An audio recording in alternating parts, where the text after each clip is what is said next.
आवाज नाही.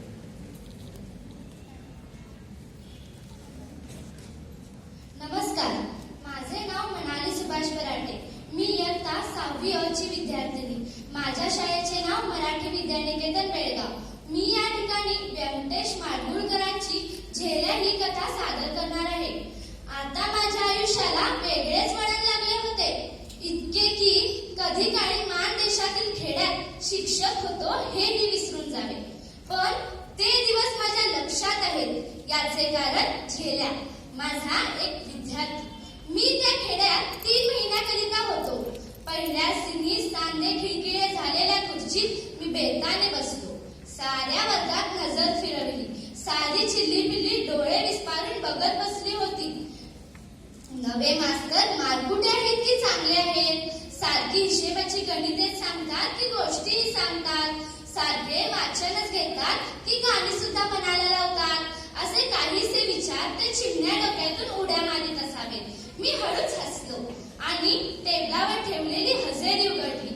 चिनी मातीच्या दौडीत टाक बुडवून म्हणालो, हजेरी सांगा रे सदाशिव नारायण. आणि अशा भिरभिरणाऱ्या चिमणीकडे पाहणारे पहिल्या नंबरचे पोरगे दचकले. अर्धवट उभं राहत ओरडले, हजर. अब्दुल फत्तू भाई. लाल टोपीचा गोंडा हल्ला आणि चिरका आवाज उठला, हजर. असे होता होता मी शेवटचे नाव घेतले, जालिंदर एकनाथ. आणि सारी पोरे ओरडली, जालिंदर नाही, झेल्या म्हणा. तो शाळेतच येत नाही. का येत नाही रे तो शाळेत? मी विचारले. कोणास ठाऊक मास्तर, घरात नाही तो, एक जणाने सांगितले. ओढ्यात चिंचा पडत बसतोय, दुसऱ्या एकाने अचूक माहिती सांगितली. पोरांचा एकच गिल्ला सुरू झाला. जसा मी रूळ टेबलावर आपटला, गोंगाट बंद झाला. मी 3 चांगलीच दणकट पोरं जालिंदरला बोलावून आणण्यासाठी पाठवून दिली. ती मोठ्या विरश्रीने गेली. 15-20 मिनिटे झाली असतील नसतील, पण ती जालिंदरला घेऊनच आली. तो हिसका हिसकी करत होता, पण पोरांनी त्याचे दंड घट्ट पकडले होते. मी म्हणालो, सोडा त्याला. कुठे रे होतास? वड्यात चिंचा पडत होता मास्तर. शाळेला चल म्हटल्यावर शिव्या दिल्या. मग आम्ही काय गप बसतोय? उचलूनच आणलं की त्याला. बटणे नसलेल्या कुर्त्याला एका हाताने गळ्याशी धरून बिथरल्या खोंडासारखा उभा होता. अंगाने किरकोस, वयाने फारसा नसावा. तांबड्या रंगाच्या चौकटी असलेली खादीची चड्डी, त्याला तर बटणच नाहीत की. त्याच्या पाठीमागून 2 चांगले चॉकलेटी लाईट फगफगत होते. त्याच्या डोक्याला मळकट अशी पांढरी टोपी.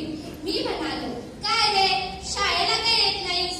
तसं तो म्हणाला, घरी खूप काम असतं मास्तर. भाता ओढावा लागतो, दूध काढावे लागते, शेण काढावे लागते. दादा म्हणतो शाळेतच जाऊ नकस. झेल्याची ही सबब खोटी होती, कारण पहिल्या नंबरचा सदा एकदम बोला, काय सुधी करत नाही हो.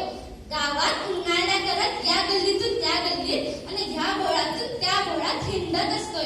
काही ऐकत नाही बापाचं.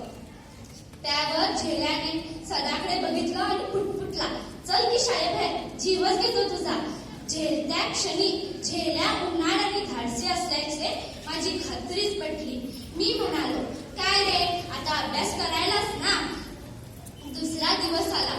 तो दुसऱ्या दिवशी पुन्हा गैरहजर. त्याला पुन्हा बोलावून आणण्यात गेले. काय झेल्या, आज का गैरहजर? आज पण वड्यात चिंचा पाडत होता मास्तर. दुसऱ्या एकाने सांगितले. मी त्यावर कधीच रागावलो नाही. आता तो शाळेलाही येऊ लागला. तो घरातील कामे, शिक्षणात तर त्याला खूपच इंटरेस्ट होता.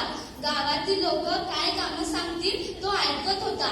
सगळ्यांचा आदर करायला शिकला होता. मी एके दिवशी त्याची परीक्षा घेतली. त्याला मी 5 प्रश्न विचारले. मी इतिहासातील पहिले प्रश्न विचारले, तुझं नाव काय रे? आपले पहिले पंतप्रधान कोण? आपले पहिले राष्ट्रपती कोण? आमच्या शाळेचे पहिले अध्यक्ष कोण? आणि तुझं आडनाव काय? असे मी साधे सोपे प्रश्न विचारले. त्याने फटाफट उत्तरं दिली. मी गणितातील 5 गणितं दिली. त्याने 2 मिनिटात गणितं सोडवली. हा म्हणतात 3 महिने निघून गेले. आता माझ्या जाण्याची वेळ आली होती. मी माझ्या जाण्याचे झेल्यापाशी बोललो.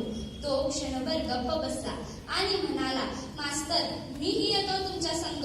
मी म्हणालो, काय रे वेडा काय तू, मी कुठेही जाणार नाही, फक्त तालुक्याच्या गावी शिक्षक होणार आहे एवढंच. आता तो रडू लागला होता. मी त्याच्या पाठीवरून हात फिरवत म्हणालो, झेल्या रडू नको, मला मी आनंदानं जाऊ दे की, प्लीज झेल्या रडू नको. मी गावकऱ्यांना भेटलो, मुलांचा निरोप घेतला आणि पायी पायी निघालो.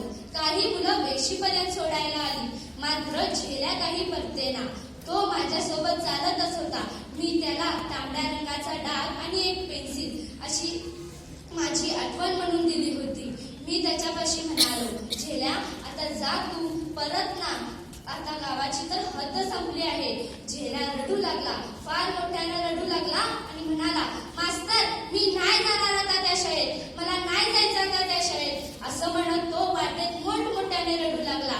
आता मी त्याची समजूत काढली आणि त्याच्या बालबुद्धीचे समाधान झाल्याचे मला दिसून आले. तो आता पाऊल वाटेने परतला.